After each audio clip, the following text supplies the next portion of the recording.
Hello, everyone, and welcome to another episode of Recovery Talk. Wow, guys, it really has been a while. In order to keep things fresh and stay inspired, I find that I require taking some season breaks now and then with the podcast. But this particular season break ended up a tiny bit longer than what I had planned originally, as it's been something like well over half a year since my last episode. But I am back. I have a release schedule of releasing something like every second week, may occasionally be every third week, but something along those lines. And I can also confirm that I'm still doing coaching because I had quite a few people reach out to me and ask like, hey, like, are you still, are you still coaching? Like, what's going on? Just because I'm having a season break does not mean I'm not doing my day job, guys. So I'm very much in business with coaching and have been doing so for the last many months since I posted a podcast episode. Just been on a bit of a creative break, but I'm feeling very excited to be back recording podcast episodes. I have several pre-recorded episodes ready to release, and I have, a very long list of things I want to cover, and the list just keeps growing based on your recommendations and things that I see coming up with things like, just society, social media, things that come up in my work with people who are in recovery. So a lot of things to cover. I thought I would run out of topics by some point, but that has not happened. Not to mention, a lot of my episodes are becoming very retro right now. So I was thinking, okay, maybe I should re-record a few of them with updated science, updated information. So yeah, it's all on the horizon. Anyways, guys, in today's episode, we are going to talk about the importance of fats and carbohydrates for fullness regulation and why filling up on high fiber, high volume, high protein beyond a certain point isn't really that efficient for tricking your hunger.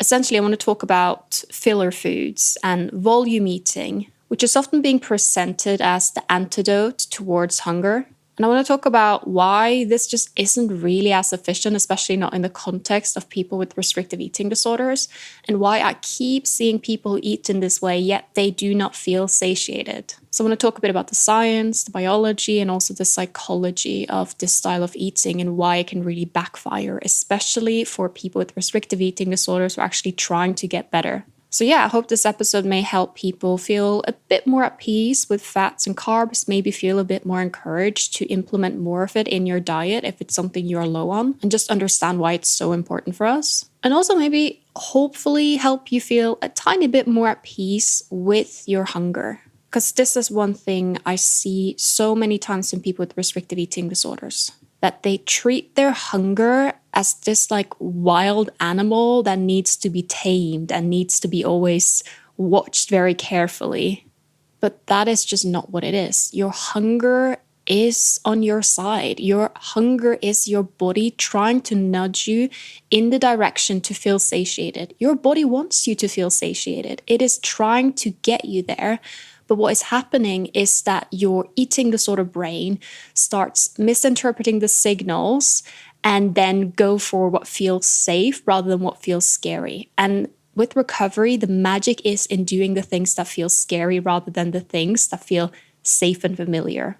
It's going to be very hard to be at peace with your body, with your hunger fullness cues, if you keep having the mindset that it is this wild animal that needs to be tamed. So that's just an incredibly important shift. See your body and your hunger fullness cues as being on your side and trying to take you somewhere rather than something that you have to micromanage and overanalyze. And yes, of course, I understand there is nuance here. There do exist certain metabolic disorders or cases where someone's appetite regulation is set off from other things than a restrictive eating disorder. But in this episode and in this podcast in general, I'm talking about it in the context of recovery from a restrictive eating disorder. And I'm talking about it in the context of someone who works every day with people going through this and get kind of a good overview of what works and doesn't. And even though I acknowledge and I see as well that people are different, there are a few things that are just quite universally helpful and not helpful for at least most people that I work with. But of course, when listening to this episode, take what fits, leave what doesn't. But do question, if doing the eating disorder thing keeps you stuck, why keep doing that? So I want to start off with an observation that I have made, and that is that the hungriest people that I meet, that I work with, tend to be the volume eaters, the people eating a very high fiber diet, focusing a lot on protein.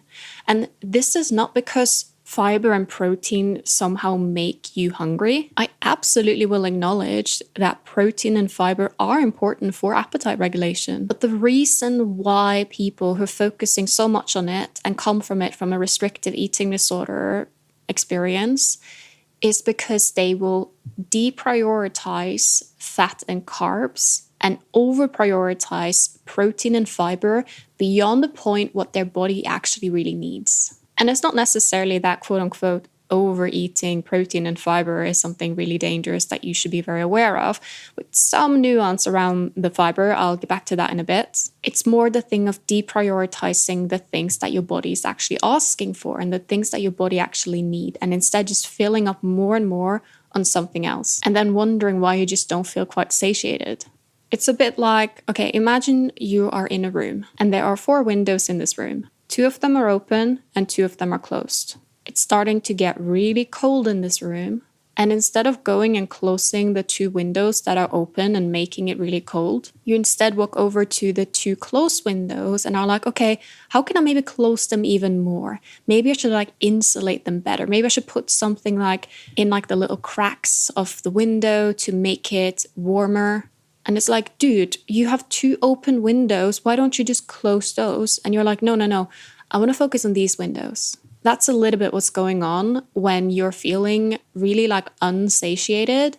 And instead of having what your body is asking for example, maybe your body is asking for more fats, you go and focus on, no, I need more protein, even though you are way beyond the really recommended protein intake. And this, of course, can go the other way around as well. For example, even though it's less common, there are some vegans, not all, of course, but there are some branches of veganism that is focusing only really on carbs and is very, very low on the protein and the fats. They may actually also find that eating more carbs is not really going to satiate them, but having something protein, going and having some nuts and tofu would probably make them actually feel a lot more satiated. Our bodies know the difference between eating fats, carbs, and proteins. Our body sends out certain hormones in response to what macronutrient we have eaten. It also responds based on how many calories you've eaten. So a good example of this is the hormone peptide YY. If you're eating a high-fat meal and you're eating something that's pretty good in calories, your peptide YY levels will rise. If you just have a tiny bit of salad, you're not going to get that same rise in that hormone. And peptide YY is one of the many hormones that reduces appetite, slows down a bit, stomach emptying as well, that makes you feel more satiated, and signals to the brain to reduce food intake. Another example is CCK, or cholecystokinin. I always butcher that word. Foods that are higher in fats, they stimulate more CCK, which is one of the many reasons why fatty meals often feel more satisfying. So there is this illustration that I think has caused collective brain rot across the eating disorder recovery community and also across fitness communities. And what it essentially shows, it shows an illustration of the stomach, and it shows 400 calories of vegetables, 400 calories of chicken, and 400 calories of oil. And what you can see here is that 400 calories of vegetables, you see that the stomach is all the way filled up. 400 calories of chicken is kind of like a third, halfway filled up. And 400 calories of oil, it is barely filled up. Of course, it's kind of silly because nobody just drinks 400 calories worth of oil. But that's kind of besides the point. The point that this illustration is trying to make is that you can fill up your stomach way more if you're eating vegetables. And that would be good and great if having a stretched stomach was the only thing that caused a feeling of fullness and satiety. It is correct that a sense of the stomach being filled up is one of the things that can cause satiety.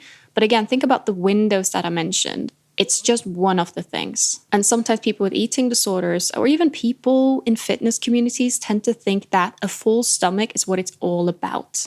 And then the same people wonder why they're suddenly binging. And they're just like, oh my God, I'm just a weak person who's losing self-control, eating my emotions. And it's like, dude, your dinner was boiled broccoli with chicken breast. What did you expect? So here's the thing with eating fats.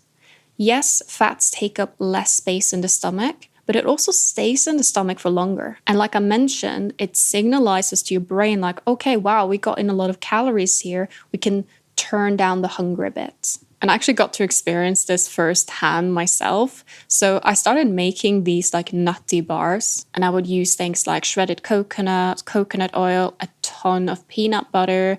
I would add some like ground almonds. I would add some dates, and I would add a lot of chocolate. So I would have these like really, really high fat, energy dense bars. I didn't even really think about them being high fat when I was making them. I just think I like peanut butter, I like chocolate, I like nuts. I'm just going to chuck it together because I wanted to make some bars that I could kind of just snack on throughout the day. And what I would often do is that in the space, whilst waiting for my partner to come home from work so we could have dinner together, I would grab a bar. And I noticed that when I grabbed these bars, it would be a persistent problem that we would get to dinner and I'll be like, oh, I'm still so full. And we would kind of, the dinner would just become later and later because I just wasn't hungry. And of course, I would end up just eating dinner even though I wasn't hungry. But it was kind of inconvenient, a bit annoying. So I actually ended up, instead of having these delicious nutty bars, I ended up swapping to a snack that was actually like technically a lot higher in volume, but a lot less satiating. So I would instead have something like fruit and like a cereal bar. And it's funny because I think about some of those fitness bros making these comparison reels around, for example, calorie swaps, right? Swap this very energy dense bar for this way less calorie cereal bar. But again, the premise is faulty. The premise is that how much something fills up your stomach 2 seconds after eating it is what determines satiety.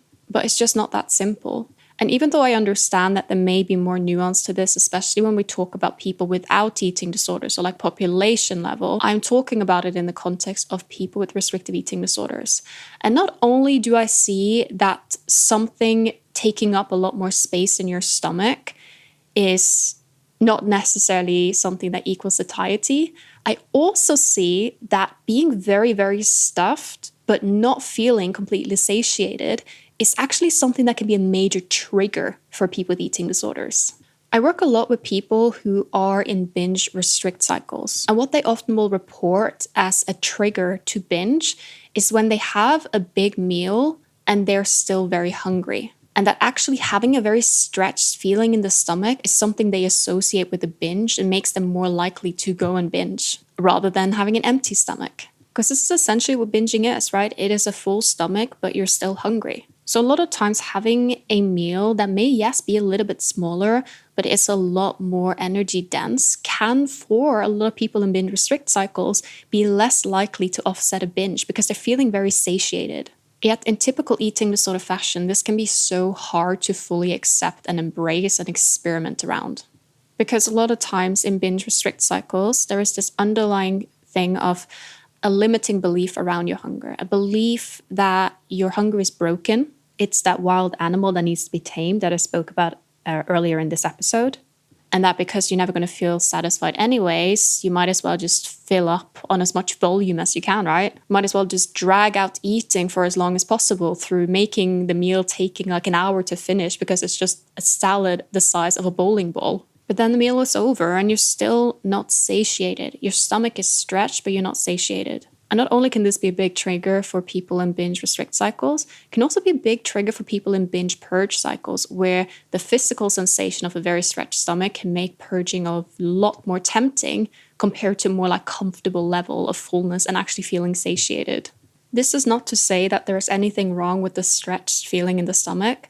And for a lot of people, they may eat very satiating foods in recovery, but they may be going through something like extreme hunger, where they are eating a lot and they are eating, fats, they're eating protein, they're eating carbs, they're eating everything, but they're just still not full. That is a completely normal experience in recovery. So don't make it seem that you're doing something wrong if you have like a creamy risotto and you're still not feeling quite satiated.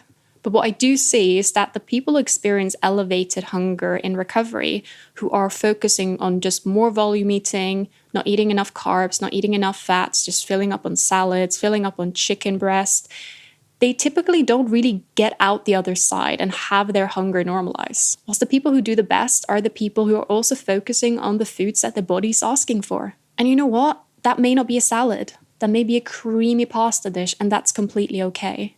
And it's so much better to just have that rather than trying everything else, then realizing that, okay, nothing hits the spot, I'm broken anyways, might as well just binge, and then have that black and white thinking around food.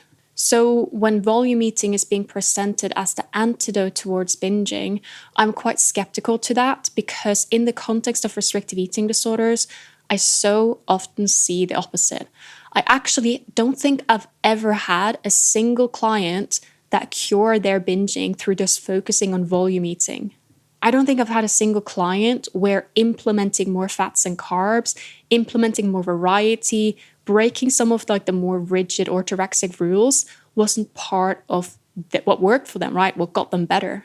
Yet it just feels in some way counterintuitive in the moment. Here I am with this insatiable hunger, and I'm going to eat things that are quicker to eat and take up less volume. Like, no, why wouldn't I sit there for 3 hours munching salad?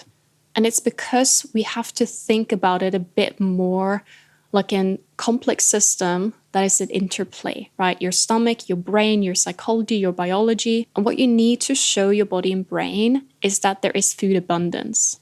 And not just an abundance of chicken fillet or broccoli, there's also an abundance of carbs and fats coming in, and there is enough calories coming in. Not just volume, but actual calories. I want you to maybe think a bit about some meals you may have had and compare a bit. When have you felt the most actually satiated? Not stretched stomach feeling, but genuinely satiated.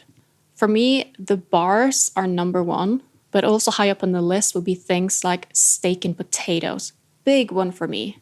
I really do enjoy vegetarian food, but I do find that a good steak, I don't know what it is, if it's something about the iron, it just satiates my body in a way where it's oh, thank you.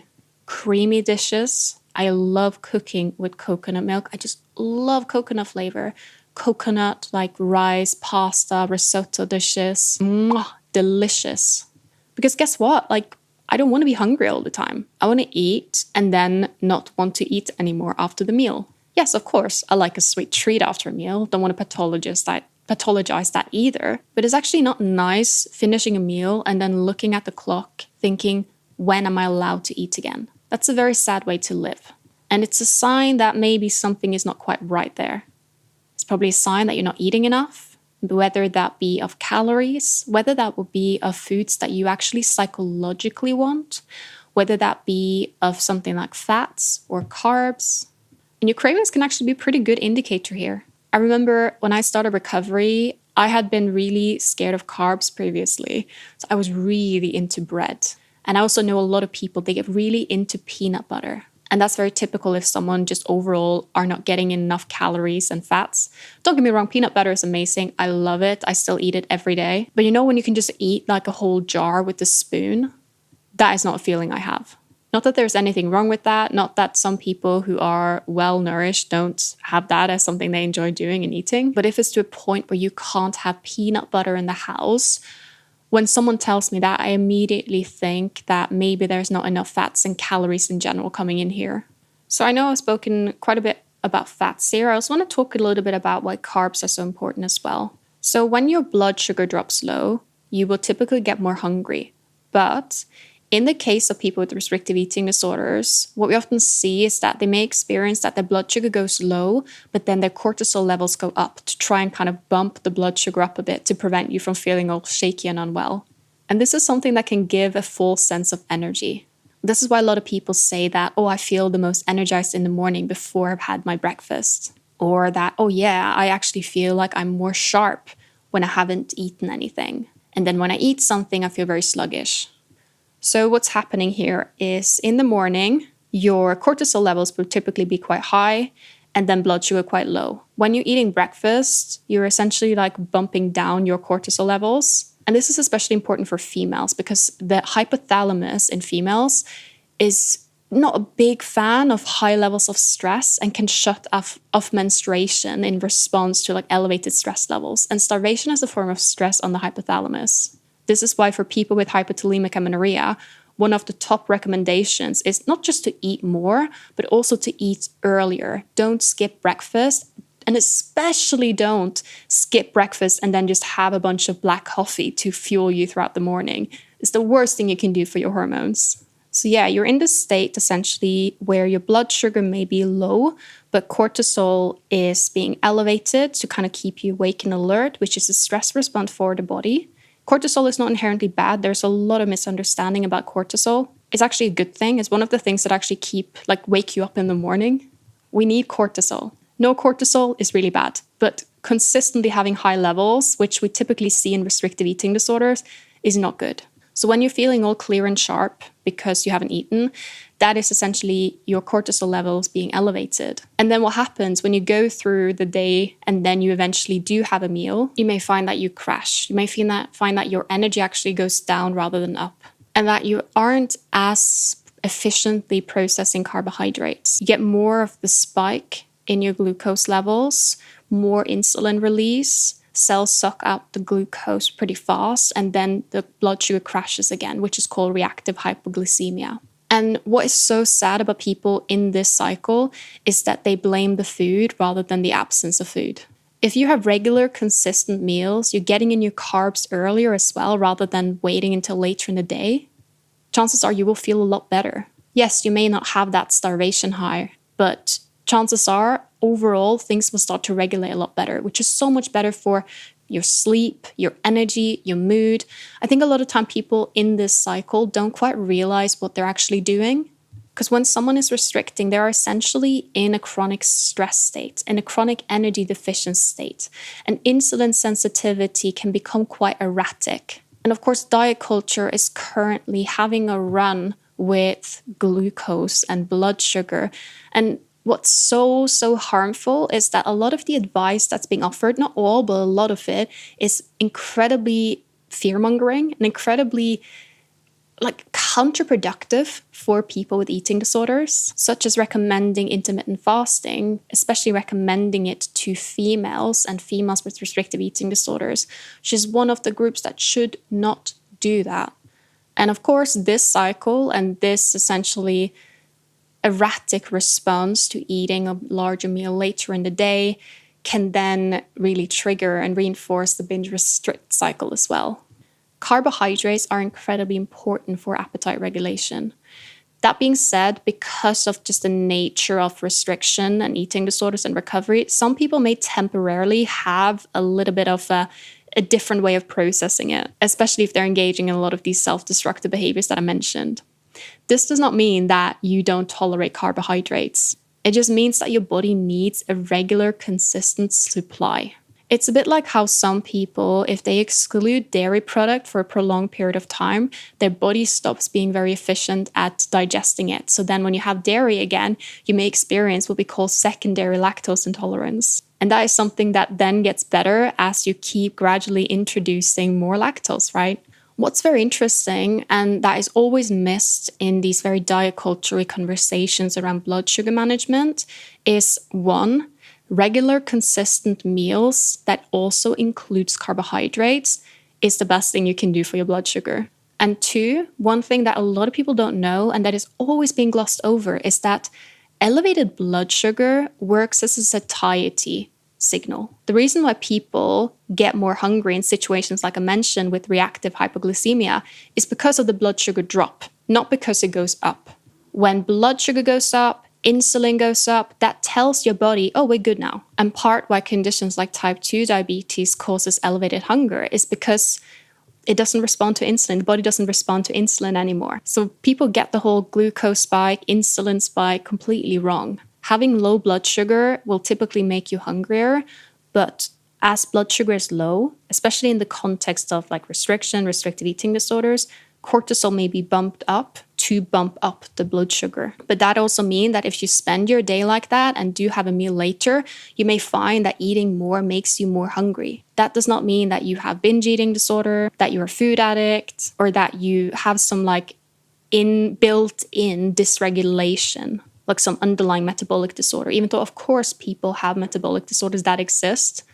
But we also have to see that some of it is a completely normal restriction response that can be alleviated or even completely eliminated by having regular, consistent meals throughout the day and by not restricting carbs. When someone significantly restricts carbs, the body becomes, similar to lactose, less efficient in tolerating them.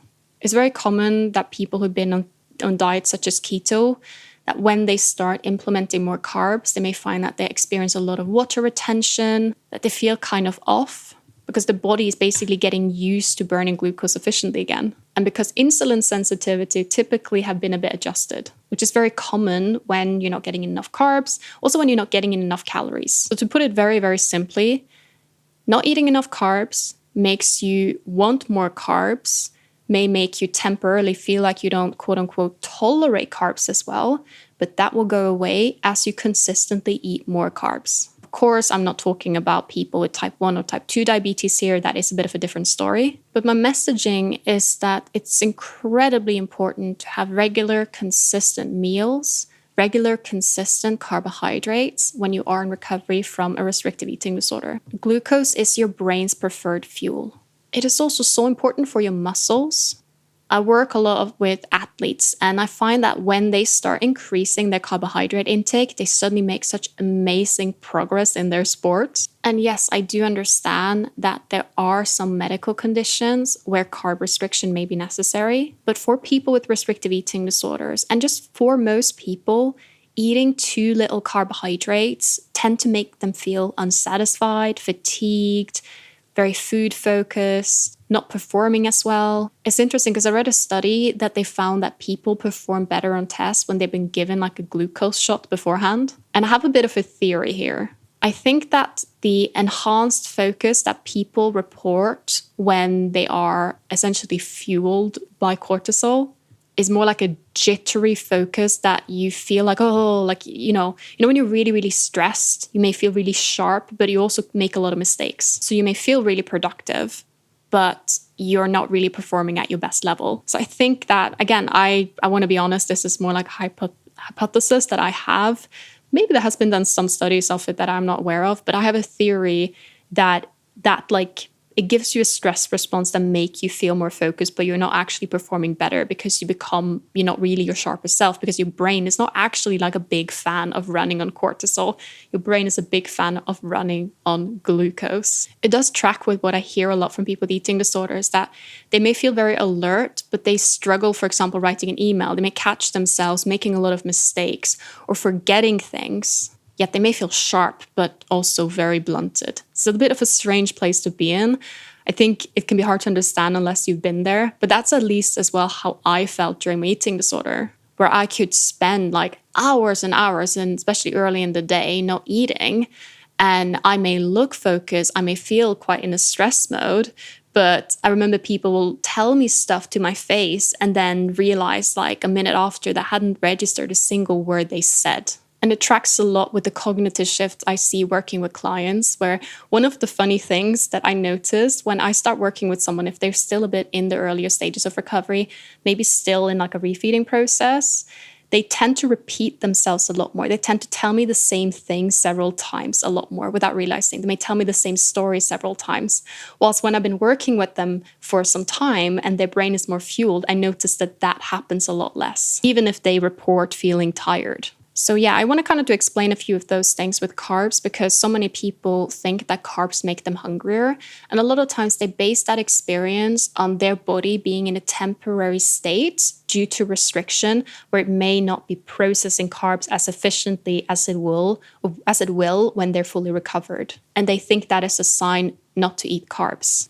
And I want to argue that actually you do need to implement them. And long term, it's going to make your hunger so much more regulated. So lastly, there's a very important thing I want to talk about as well in terms of filling up on low-calorie foods, filling up on protein when you kind of are more craving fats and carbs and obsessing about fiber. And that is what we call hedonic hunger or hedonic satiety. So hedonic satiety is the feeling of satisfaction and pleasure that you get from eating. So not just being physically full, but being also like psychologically full and done with the meal. So that's not just based on what we call homeostatic satiety, which is more the biological processes of feeling full. So hormones like peptide YY, ghrelin, leptin, etc., etc. It essentially is about food hitting the spot, really. It is about, whoa, I've been really craving that ice cream, and then going and having the ice cream and like, yeah, this hit the spot. And what's so paradoxical about hedonic satiety is that a lot of people with restrictive eating disorders, they completely ignore it and they heavily pathologize it as well. They think a craving, it's just some kind of like mental weakness, or it's an addiction, or it's greed and it's not normal, etc., etc. These are the things I hear over and over and over from clients. But hedonic satiety, hedonic hunger is valid. It's tied to the reward system of your brain. And it's okay to feel reward from food. And in recovery, chances are you're going to feel more reward than you will ever feel after recovery. And that's okay. It's essentially just a survival mechanism. Food is going to be very exciting, right? We know that food obsession is a very, very common sign of an eating disorder. When someone suddenly gets really into baking or cooking, I always think like, ooh, it could be a bit of a red flag, especially if they're not eating what they're baking themselves. And it's funny because we saw this in things like the Minnesota starvation study, where the men in that study, they became obsessed about collecting recipes. They started watching cooking shows. They'd not been particularly interested in cooking before, but even after the study, one of the men ended up pursuing a career change and become a chef, right? And funnily enough, what we also saw in this study was binging, reactive hunger. If you want to hear more about that study, I have done an episode about it in the past. Check out the episode called The Minnesota Starvation Study. So yeah, back to the paradox part. I kind of started a sentence there and went on a bit of a sidetrack. So the paradox I see is that people with restrictive eating disorders, they will typically completely just disregard hedonic hunger, or sometimes what we call it mental hunger, and just see it as not valid, not real, character flaw. And they feel really concerned that if they follow it, because it's not real hunger in their eyes, they will just not feel satisfied by following it. So there's no point. And the only hunger worth following is the very like physical, homeostatic one. But ironically, ignoring your hedonic hunger can paradoxically actually make you eat more. Now, this is not why it's bad to ignore it, because you know how the eating disorder would twist things and be like, oh my God, I don't want to make sure I don't ignore my cravings, because if I ignore my cravings, I'm going to overeat and gain weight. Like, you know the drill. But what I am saying is that what may happen is maybe you are really craving, let's say, a brownie. And instead of just having the brownie that's in the fridge staring at you, you go and have a brownie flavored protein bar. And then you have one, not really feeling satisfied. So you just, okay, you'll have another one. You don't really feel great about it, but I mean, it's high protein, so better than the brownie, right? And you have it and you still think about the damn brownie. Maybe you have another protein bar, or maybe you go and have the brownie, but now it's reached that threshold in your brain where it's called a binge. And then you just end up eating a bunch of other stuff that you don't really want just because now it's binge time, and you have that all or nothing mindset around food.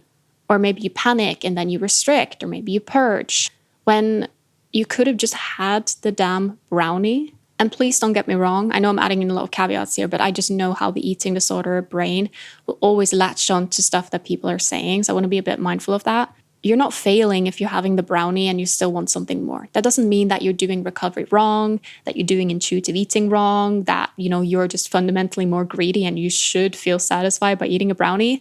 Again, like I mentioned, reactive hunger is real. And sometimes it's not even reactive hunger. Like, I also have times where I eat a nice snack that I really craved and I want something more afterwards. So again, be careful of pathologizing normal things here. But we do know that when people focus on replacement foods, very often what happens is that they don't feel quite satiated. And here's the thing. Even if you do feel satiated, even if you do have the brownie flavored protein bar and you're like, yeah, that did hit the spot. If you made that decision based on your eating disorder, you are strengthening the neural pathway of the eating disorder rather than the recovery one. So even if they're equally satisfying, heck, even if you find the brownie bar, the protein brownie bar to be more satisfying, it still would be good to just have the damn brownie. Because do you want to rewire thing in recovery direction or the eating disorder direction? And I actually think that I often call it like the final boss of recovery challenges is not just having the delicious chocolate bar that you really wanted, but it is having what your brain deem as quote unquote unnecessary calories. So for example, actually just having regular soda for once rather than it having to be Diet Coke, even if they taste the exact same to you and the only difference is that one has calories and one doesn't. I don't know about you guys, but I have to be completely transparent. For me, in my recovery, that was the last thing that I kind of felt okay with. I did all the fear foods, all the challenges, restored the weight, did everything. And I remember being at a dinner and being served regular soda, like regular Coke. And I was like, oh shit, I haven't really properly challenged this. I challenged like so many other liquid calories. I could go and have like a creamy coffee drink, no issues. I could even have apple juice. But that was one I was like, oh shit, I hadn't challenged it. And I thought I'd been like, oh yeah, it's because it's not necessary. And it's like, come on, every challenge is necessary. And I had it and it was fine. And I survived. And I was like, oh, okay, cool. And I did it again. And now it's like, whatever. And I just want to make that point very clear in this episode because I find that I increasingly meet a type of person who underlying has a deep, deep, deep fear of their hunger and of weight gain, and whose motivation to do recovery, quote unquote, the right way is to prevent more weight gain and more hunger. So we want to hold several truths at once here. Yes, a lot of the restrictive behaviors that people are doing end up doing more harm than good in terms of appetite regulation.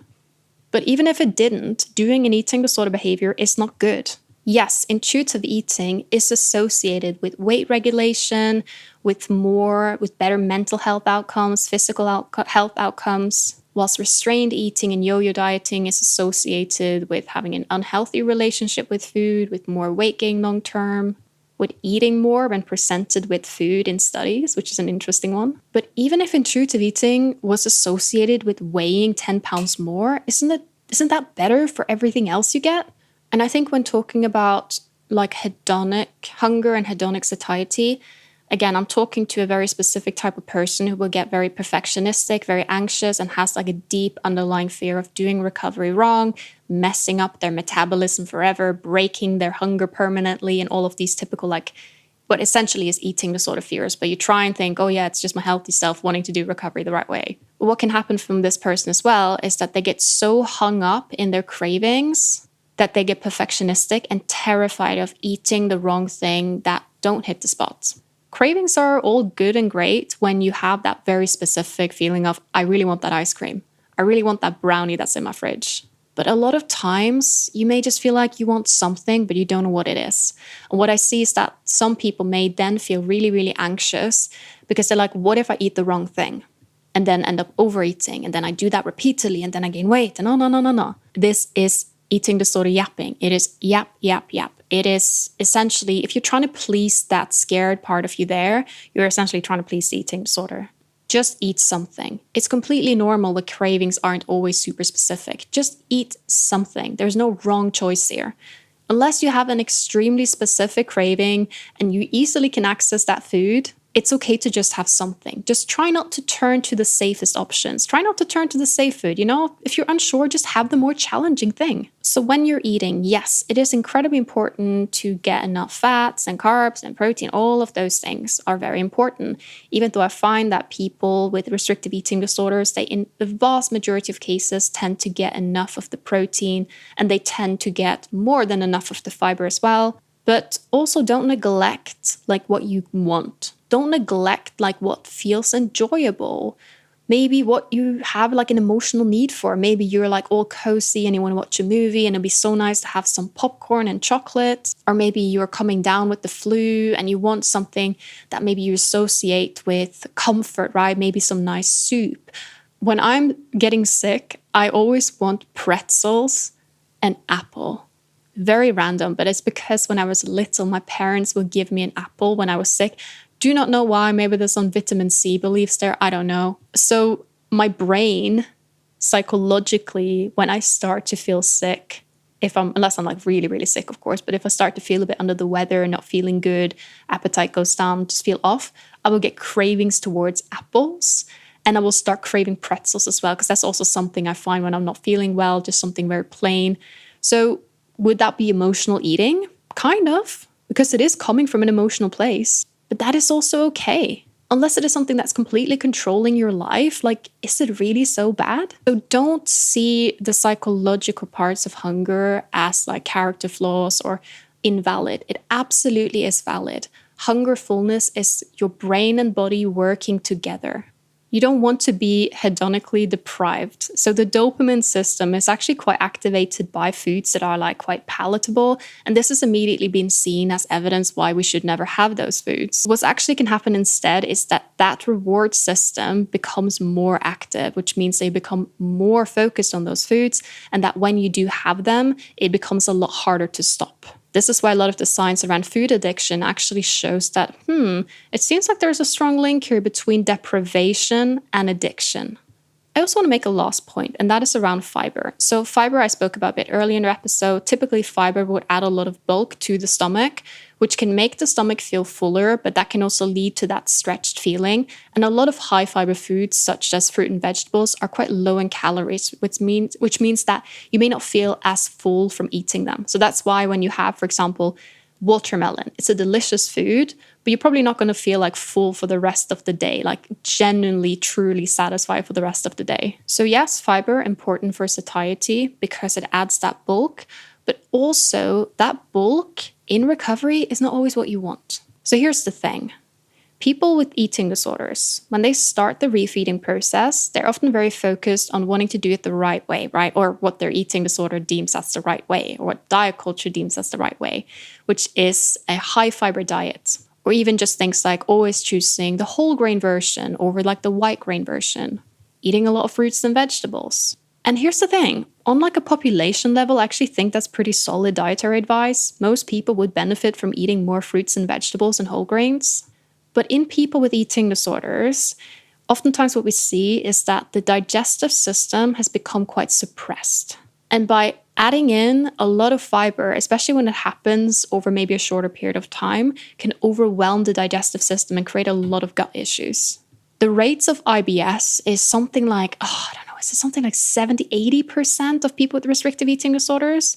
Even though it could probably be argued that if you have something like anorexia, we kind of would see digestive issues and a slowed down digestive system as an expected consequence rather than diagnosing it separately as IBS, because IBS is more like a diagnosis of exclusion. But there's some debate around that. When people say they have IBS, I don't correct them. But just to conclude, digestive upset is kind of the norm when someone is in eating disorder recovery. It's not 100%, but it is kind of up there. For some people, they just experience being a bit more bloated, but other people may be in crippling pain, have significant constipation, a lot of gas. And then the paradox is, if you go to the doctor and you say you're constipated, what is the doctor going to say? Well, they're going to say, eat more fiber. That's very helpful advice, population level. It is not helpful advice to a person going through a restrictive eating disorder with a suppressed digestive system who's struggling to keep up with all the fiber that they're eating.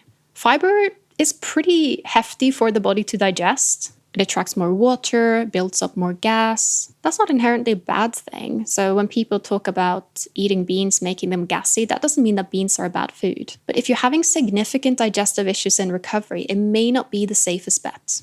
Because something like constipation, if that comes from a slowed down, suppressed digestive system, it's going to be a different remedy than people who have constipation because they're not eating enough fiber. When I have clients who have very high fiber intake, so they have a rule that they have to go for the whole grain version of things, and they're stuffing themselves with vegetables for dinner because they need to get their calories from the right place. In those cases, I always ask them hey, what about trying to make some swaps here? How about trying, for example, for dinner, have the white rice instead of the brown rice? Have the normal pasta instead of the whole grain pasta? For breakfast, how about swapping the whole grain bread with white bread? I promise it won't kill you. How about for dinner, instead of having so much vegetables, how about just having more sauce or more of the carb source? And I would say probably 9 out of 10 times, if someone commits to making those changes, there is improvement in their digestive health. That does not mean that you have to eat white bread for the rest of your life. I know that some people may genuinely prefer whole grain bread. I'm one of them. It's just I was raised with whole grain bread. I think a lot of Scandinavians listening to this can kind of agree. We're raised with a specific type of bread. Even though I would say if your preferences just coincidentally always align with the eating disorder, that's a bit of a red flag.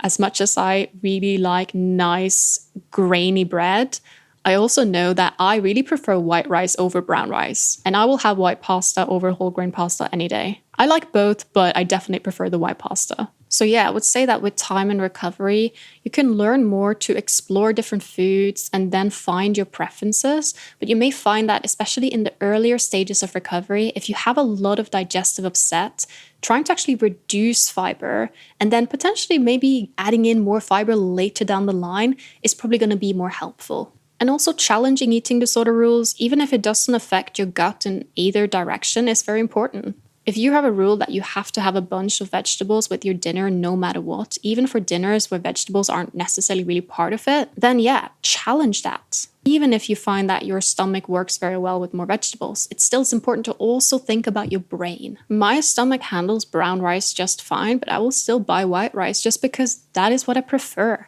That is what my mental hunger tells me to have. And that's okay.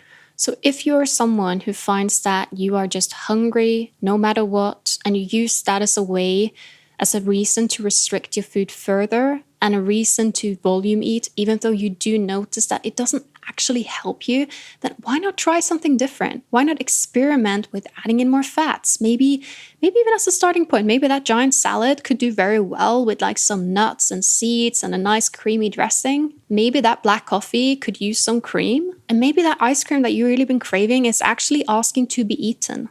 No, people without eating disorders are not constantly fighting for their lives, suppressing their hunger and having to tame it. It's very important to tell that because I sometimes think people who've spent a lot of time with their eating disorder, they forget how it's like not to feel that way. They forget what it's like to not think about food all the time, to not have that constant food noise. And just remember that people who do rebuild a healthier relationship with food, they stop thinking about food 24/7, they relax their rules, they don't tend to regret it. Look for solutions where they are rather than where you want them to be. If you've been looking over and over and you keep choosing the solution that most applies to your eating disorder, you're not going to get forward. I know your eating disorder would love if just eating bigger salad and more chicken breast is going to make you feel like you don't think about food anymore. But is that really happening? And even if it is, even if you just feel super satiated, that's not a problem, but you're still actually like restricting your body and your body's not in a good place and you are feeling controlled about food and you're not functioning, is that the way to live? As I always say, the magic is in the work that you're avoiding. And the work that you're avoiding is probably the work that scares you. So walk towards the fear rather than away from it.